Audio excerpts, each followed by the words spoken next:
Hello and welcome to our program Where God Weeps. Last week I introduced you to the figure of Fr Werenfried van Straten, a simple Dutch priest who started the Catholic charity Aid to the Church in Need. We saw how the Lord inspired him to bring the love of Jesus to the refugees at the end of the Second World War, particularly to those most downtrodden, the defeated Germans. Today, we see how Aid to the Church in Need continues to serve the suffering and persecuted Church. Let's look now to see how Aid to the Church in Need is working to provide faith, hope, and charity to those where the Church is most in need.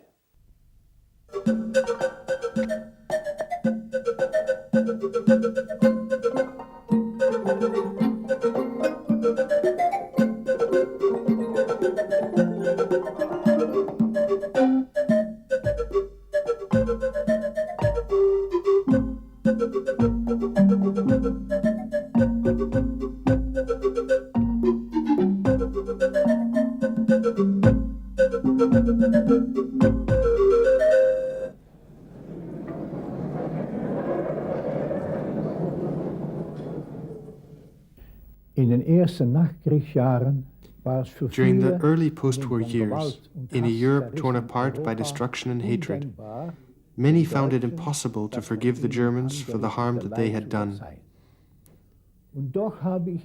And yet, I personally witnessed many heroic gestures of reconciliation, which have left their mark forever on me and our organization.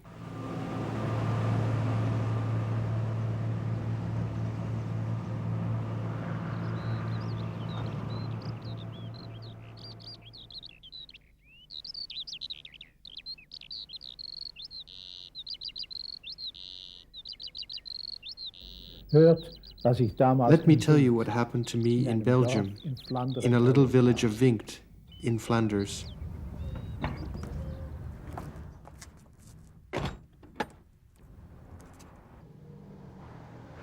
In 1940, the invading German troops had shot and killed 85 men in the village, including the chaplain and all the residents of an old people's home.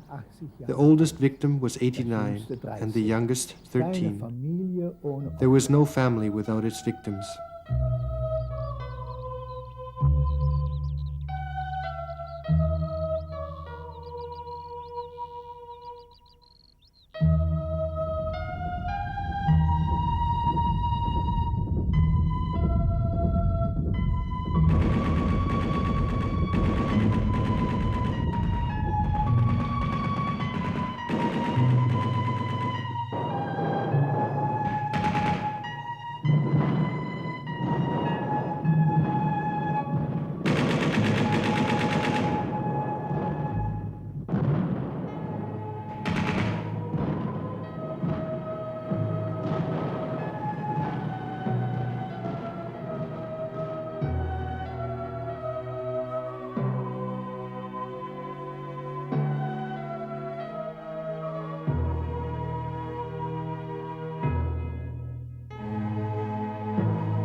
Ten years after the massacre, hatred still smoldered in the hearts of the people.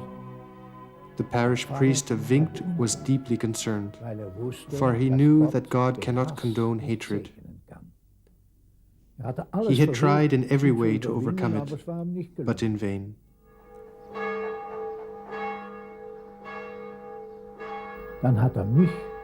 And so he asked me to come and preach in the parish hall one Sunday evening and tell them of the suffering and distress of the German refugees. But when they got wind of it, the people told their priest in no uncertain terms that they would never listen to anyone asking help for the Germans, those scoundrels who had shot their fathers, husbands and sons. What was I to do?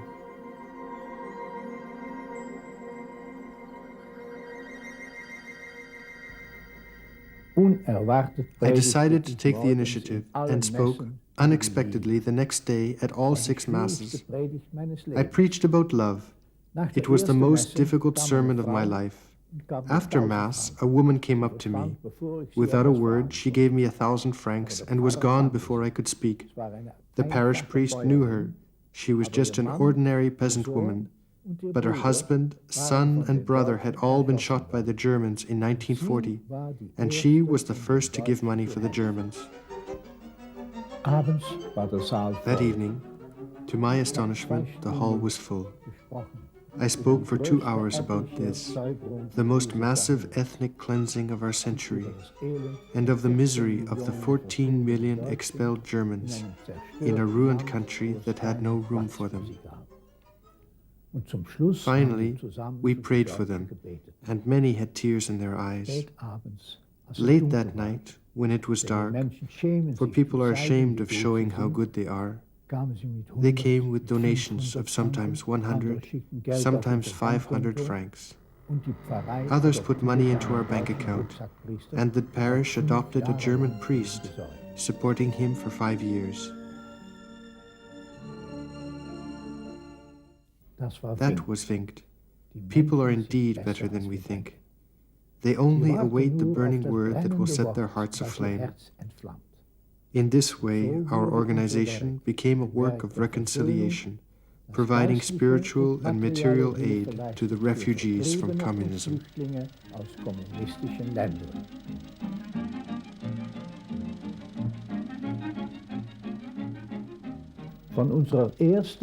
Starting with this reconciliation, in a Europe divided by hatred, there runs a thread that has linked our organization to the persecuted church in the East and the threatened church in the Third World.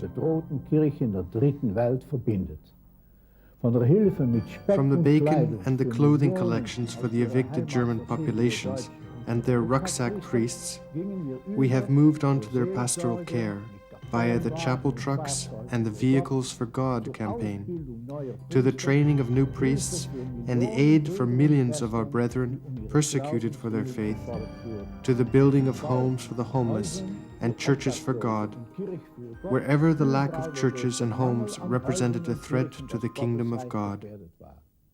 These have been the objectives of our organization, which has sought to put into practice the pastoral mission to which I myself felt called half a century ago, while still a young Norbertine priest.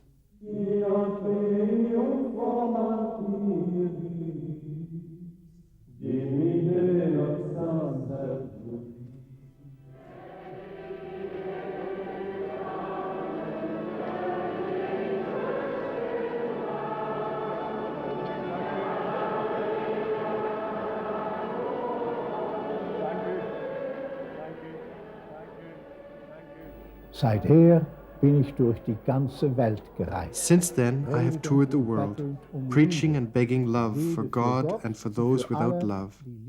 And I have found again and again that so many people are ready to make heroic sacrifices, if only we have the courage to ask them. Today, our organization is held together by a chain of love that links us to 600,000 friends in 15 different countries. And millions of others are likewise linked to our organization by the bond of gratitude towards their benefactors. And so what seemed at first a reckless enterprise has now become a symbol of reconciliation in a divided world. Zeichen der Versöhnung in einer geteilten Welt.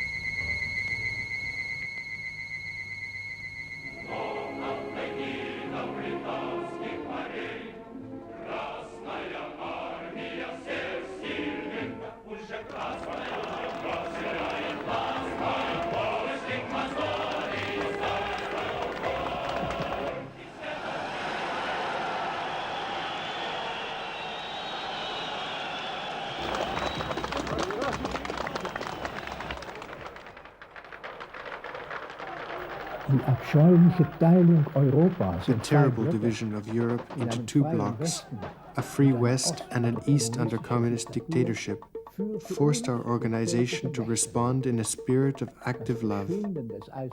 But the collapse of the Iron Curtain has not thereby rendered our task unnecessary. On the contrary, it is more urgent than ever. Now our task is to heal the wounds of atheism, caused in the East by the spiritual and material poverty left by communism, and in the West by the superfluity of a consumerist society that has aroused in so many of us an unbridled selfishness. Now a new call to reconciliation is needed. The moment has arrived for restoring unity between the Catholic Church and the Orthodox Church. In Russia especially, the new political freedom has reopened many old sores. Our two sister churches must now overcome their mutual distrust. This is an obligation laid on us by Christ himself, who gave his life so that all his disciples might be one.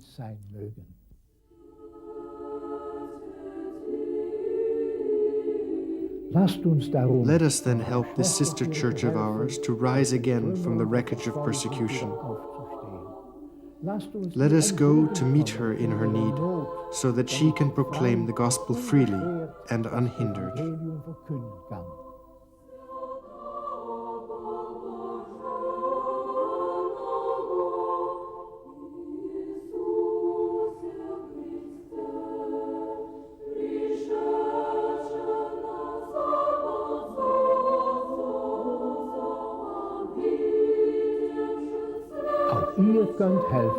You too can help us. You too have a vital part to play in this work of reconciliation.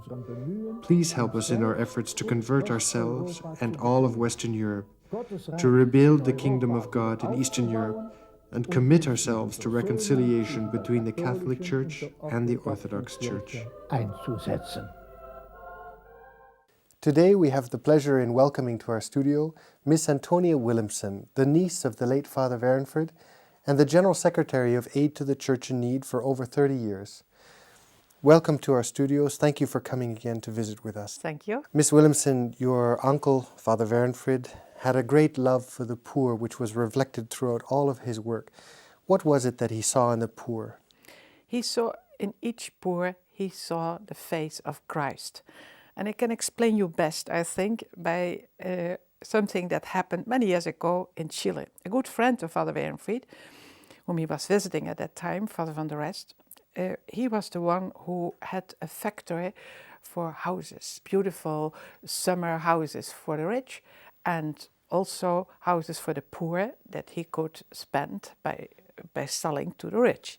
When Father Werenfried was there, a secretary came in and said to Father van der Rest, "Father, there is a rich man who wants to buy a house, and there's also a poor who wants to get a house. Can you receive him?" And Father van der Rest said, "Yes, send the poor man to me first, because that's Christ. And the rich man, that's maybe his cousin." And that's also how Father Werenfried was looking at the poor and treating the poor. Do you not find it in your work over the 30 years as General Secretary and the 40 years that you've been involved with Aid to the Church in Need, you've been confronted with poverty time and time again. Are you not discouraged by the seemingly insurmountable difficulty of poverty? What gives you hope? Yeah, in the first place, poverty is not some one thing. Poverty can have many faces. Poverty can be the lack of education, also the lack of faith education. It can be the result of globalization. It can be because of the nature where people are living in. If it is very dry, poverty can have many roots. As certain aspects are concerned, one can have hope, because one gets the impression that always more governments are trying to give education to children. Many organizations, also governments, are trying to give clean water to the people. But all these social aspects are very important for the people. But there has to be the faith education, the education of what are the values, what is Christian faith, because otherwise all this social achievement will finish in materialism. So one has to see this very carefully.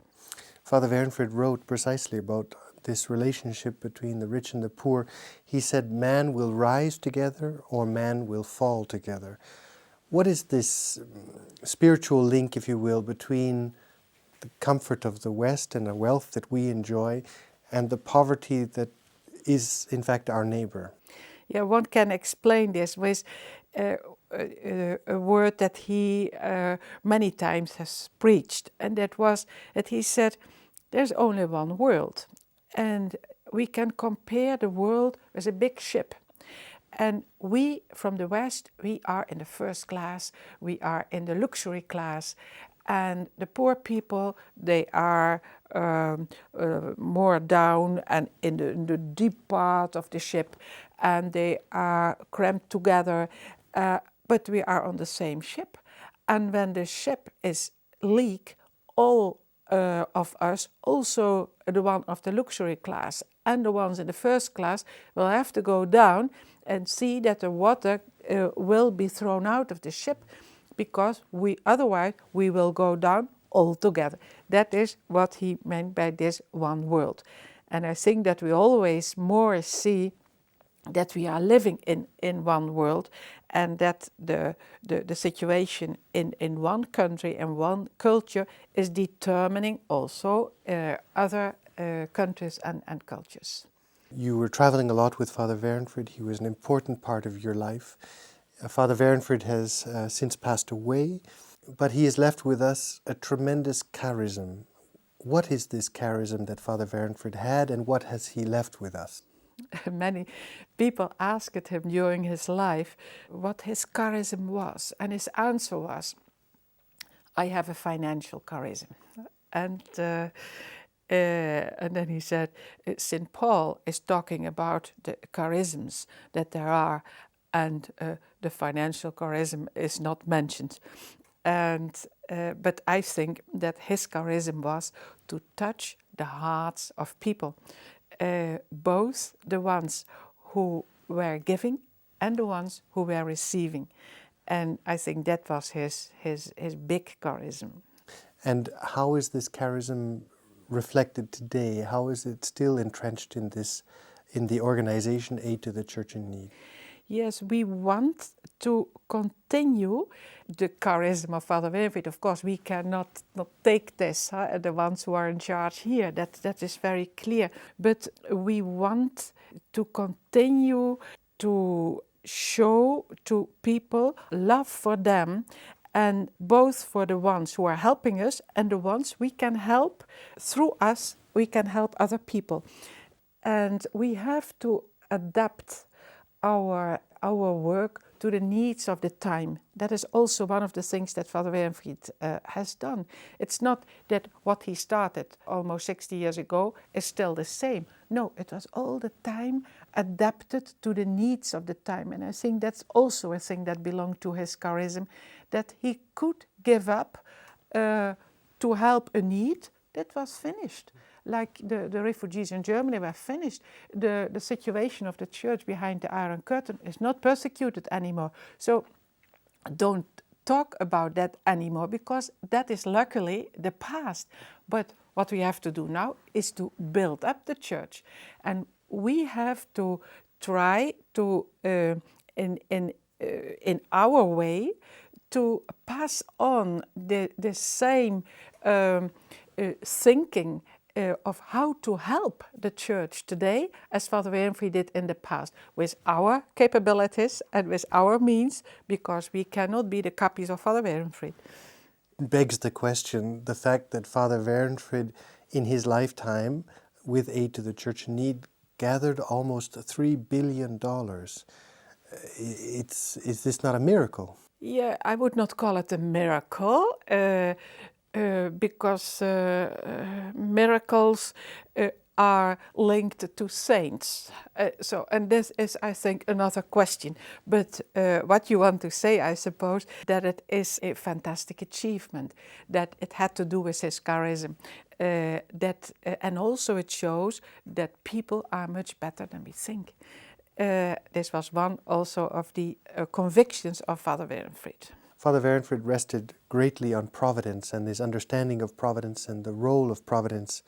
How did this play a role in Aid to the Church in Need, and how does it continue to play a role today? Providence was for Fr Werenfried something very normal in his life. And this had to do with his very deep faith. And when he heard the call of his superiors first, this was for him also a call of God to do something for the Germans in the beginning. So he was convinced this is what God wants from me. He accepted this and he did this, and he started to promise help before that he had received the money. And as a monk, he did not have any financial means. So providence was for him what happened every day. And we still have this in our organization, that we start to have a budget for the year without having the money. And we say we will need so much for the countries in Eastern Europe, we need so much for Africa and so on. And that's what we need. And then we start the year and we start promising, and then the money is coming. So this is also a way of today, providence in our work. What was the most exceptional donation you ever received? This was a lady who wrote a letter to Fr Werenfried and said, I had saved for a long, long time to make a pilgrimage to Lourdes in France. And when I saw the need of the church in Eastern Europe, I decided, you will get the money, Father, and I will not go on this pilgrimage. This was a personal thing, and somebody gave up a dream for many years. And then at the end said, no, I will not do it. I will give this for somebody else. So the donation is actually the sacrifice? The donation is a sacrifice, and at the same time, it makes the person grow in generosity and grow as a person. Aid to the Church in Need is specifically focused on the pastoral needs of the church. What does this mean? Pastoral care means that the church has to accompany the people to God. That means that the catechism is taught, that Christian values are taught, that people understand their faith. We talk about works in the organizations who work in the pastoral field and other ones who work in the social field. But for the church, the pastoral care is the first task the church has, and it determines all other actions. Yes, because you would think actually that the greater needs in the suffering church would be humanitarian or some kind of social justice issues would be the greater need or the greater urgency, and yet Church in Need has focused on this pastoral question. But it belongs together. And if you understand your faith, and if you are living according to your faith, and you are poor, you will happily receive what other people in the world have sent to you. But you will not become somebody who says, always more for me. You will know that you have to share with the others. If this part, the pastoral part, is not present in the life, in the minds, in the hearts of people, you are creating materialistic people. That's not what the church wants or wants to achieve. It wants to achieve really 100% human beings based on faith and with all other aspects of life. Church in Need has and continues to be a sign of contradiction in this world. Throughout the history of the organization, it has always gone against the wind. How do you see aid to the Church in Need as a sign of contradiction today? Yes, you are right. But Christianity, don't you think that Christianity is a contradiction all the time? If you ask people to love their enemies, people would say, that's not normal. How should I love somebody who has harmed me? So this is what Christianity asks from you. And this is also what we are preaching and what we are telling in our publications. There are sorts of help that people sometimes do not understand. Like, for example, when the Pope had asked us to help the Russian Orthodox Church, people did not understand it. Other people were very happy that we did it. But this was a contradiction for many people, because they were talking about the role that the Russian Orthodox Church had played during communism. But a new time had come, and we had to understand it, and at that point in time we had to love those people, and we did it, and we still do it with conviction. Miss Willemsen, thank you for being with us, for your dedication to the work that you have given to the organization Aid to the Church in Need, and all this organization has done for the suffering church around the world. Thank you, ladies and gentlemen, for having been with us today. If you'd like to know more information about Aid to the Church in Need or Fr Werenfried van Straten, I encourage you to contact the information presented at the end of this program. And we look forward to seeing you next time.